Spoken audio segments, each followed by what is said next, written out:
Page number 116 of chapter number 11, Light and Shadow. This is the last module number 4, and in this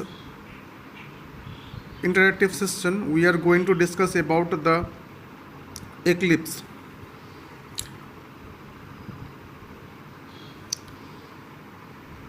What is the meaning of eclipse? How the eclipse is formed? In order to form the eclipse, what are the different conditions that need to be considered? The types of eclipse, such as the lunar eclipse and the solar eclipse. How is the lunar eclipse formed? We have to learn about this in detail, as well as how the solar eclipse is also formed, and we have to learn about the formation of the solar eclipse in detail. One advice I would like to share with you, that you must learn the formation of lunar eclipse by providing the diagram or the figure of casting of the shadow of lunar in form of lunar eclipse, as well as you must consult and know the diagram or the figure for the casting of shadow in form of the solar eclipse as well. Before discussing about the lunar eclipse and the solar eclipse, I would like to first clear the meaning of the word the eclipse. Eclipse is the casting of shadow. Eclipse is casting of shadow by any object on another object, by blocking the source of light or the path of light.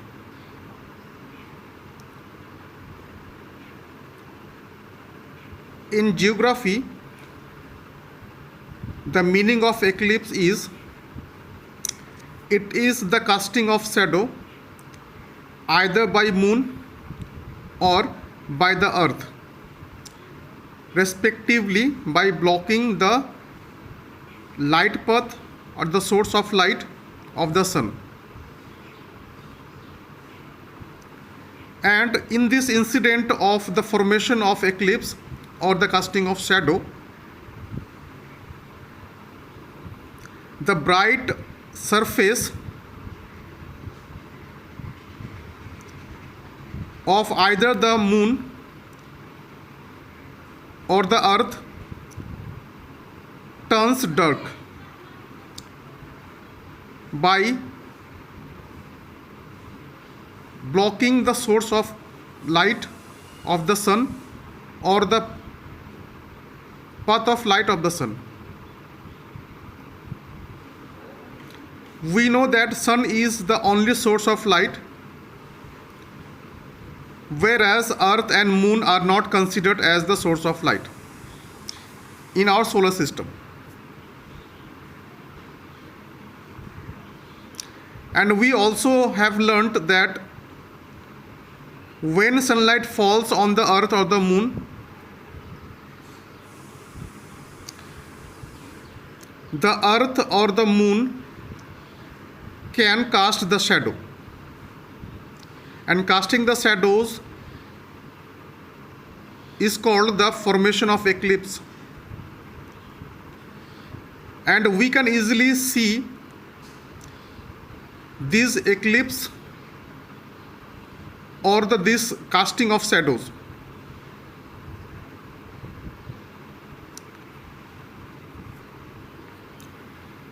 In a word, we can say this is the general meaning of the eclipse is the shadow, the casting of shadow. And the condition to be formed the eclipse is the earth, the sun and the moon must be in the straight line. This is the precondition for casting the shadow in form of eclipse either by the moon or by the sun, by blocking the light path of the sun. Now we are going to learn about the different forms of eclipses or the types of eclipses which are called individually, such as number 1, the lunar eclipse, and the second one is the solar eclipse. What is the meaning of lunar eclipse? Lunar eclipse is a kind of eclipse or the casting of shadow that is formed when the earth comes in between the sun and the moon. This is the figure, or we can say the diagram or the picture of casting of shadow in form of lunar eclipse. This is the sun, this is the earth, and this is the moon. Now, in order to cast the shadow in form of lunar eclipse, the condition is that the earth must be present in between the sun and the moon in the straight line. And the presence of earth in this way results the blockage of the path of the source of light from the sun, and it leads to the formation of the lunar eclipse, it leads to the formation of the shadow or the casting of shadow in form of eclipse on the moon. That's why this incidence of the formation of the casting of shadow is called the lunar eclipse.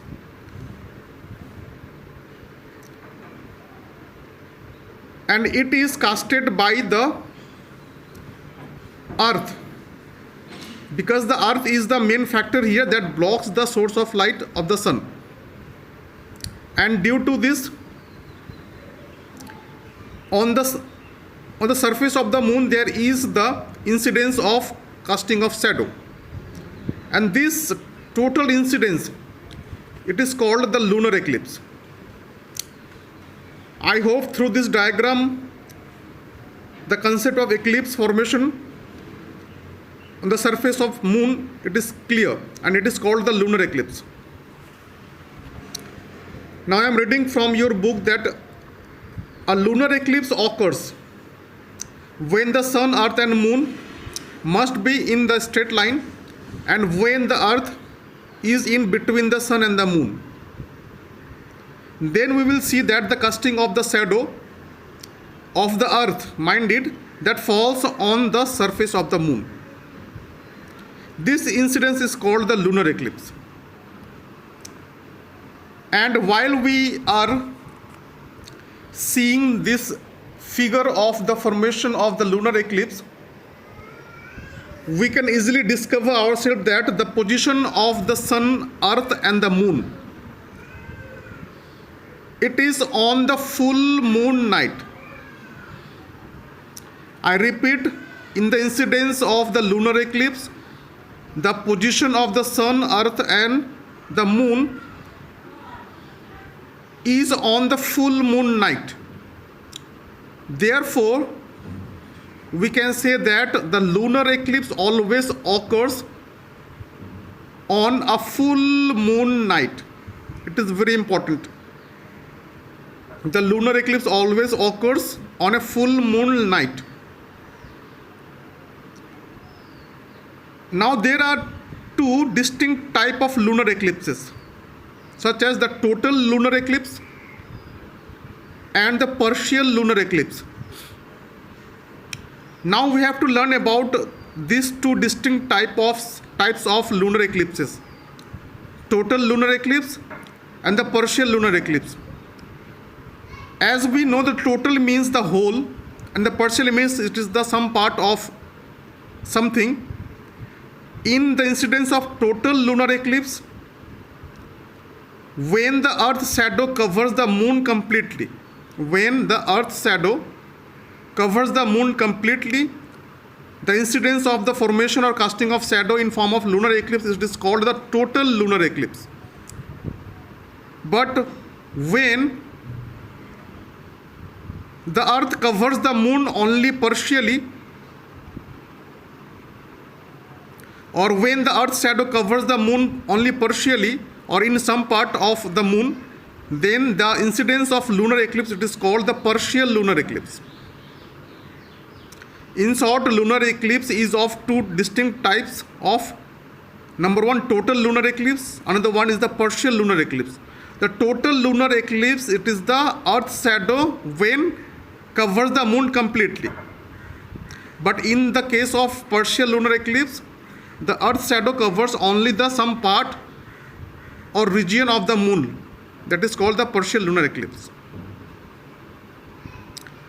Now, what's about the duration of the lunar eclipse? Generally, it has been proved that the lunar eclipse lasts only as long as the moon is in the shadow of the earth. I repeat, about the duration of the eclipse, the lunar eclipse is, the lunar eclipse lasts only as long as the moon is in the situation of the shadow of the earth. That means when the moon lies under the shadow condition that is casted by the earth, till then the lunar eclipse lasts for. And it should also be noted that once it moves out of the shadow, it shines brightly once again. Hence, we can say that the lunar eclipse may be as short as a few minutes or as long as the few hours.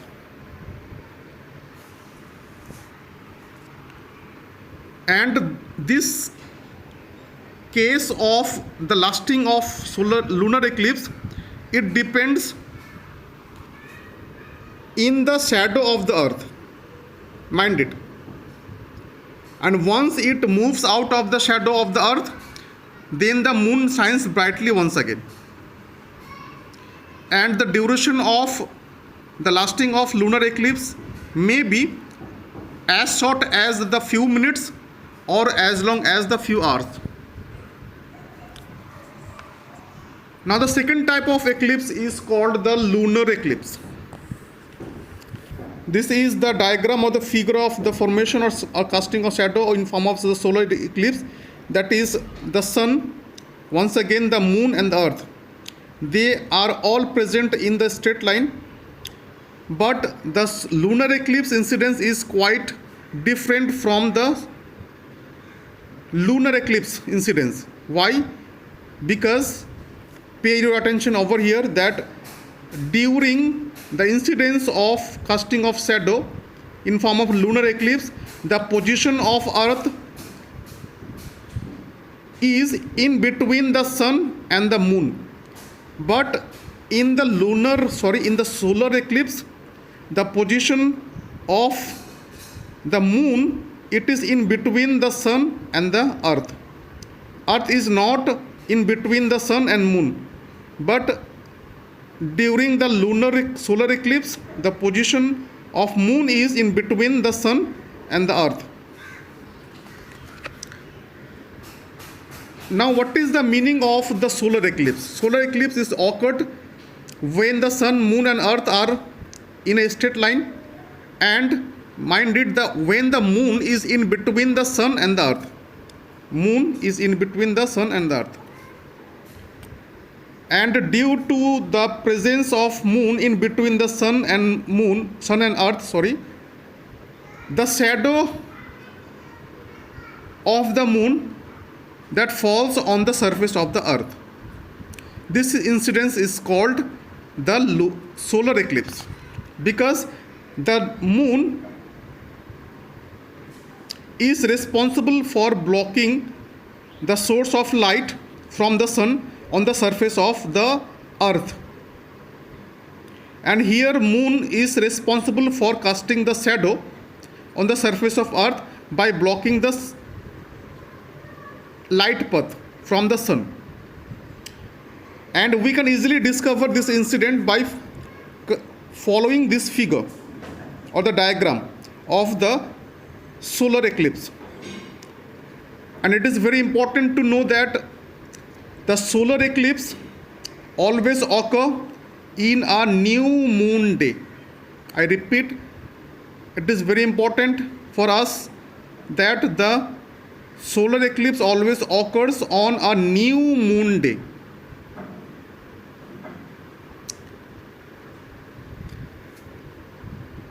During this incidence of solar eclipse, the shadow of moon falls on a portion of the earth.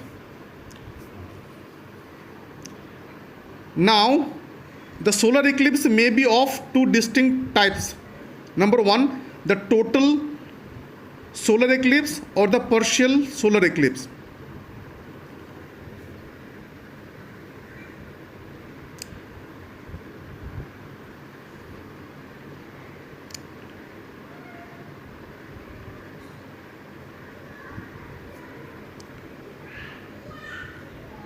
During the total solar eclipse,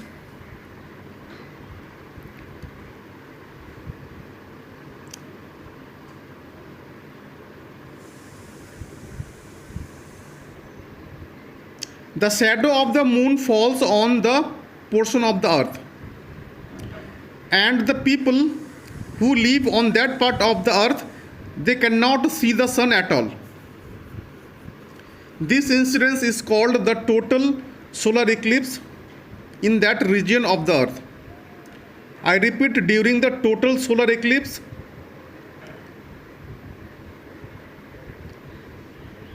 the shadow of the moon falls on the part of the earth or any portion of the earth, and the people live on that part or region of the earth, they cannot see the sun at all. And this incidence of the solar eclipse is called the total solar eclipse, where the people cannot see the sun at all. But in the other some part of the earth, only some part of the sun can be seen by the people. And at these places, the formation of solar eclipse, it is called the partial solar eclipse, where the only a part of sun can be seen. That means in the partial solar eclipse, the people on that part of the earth can easily see the sun. But the total eclipse that is formed on that region of the earth, from the people from that region cannot see the sun.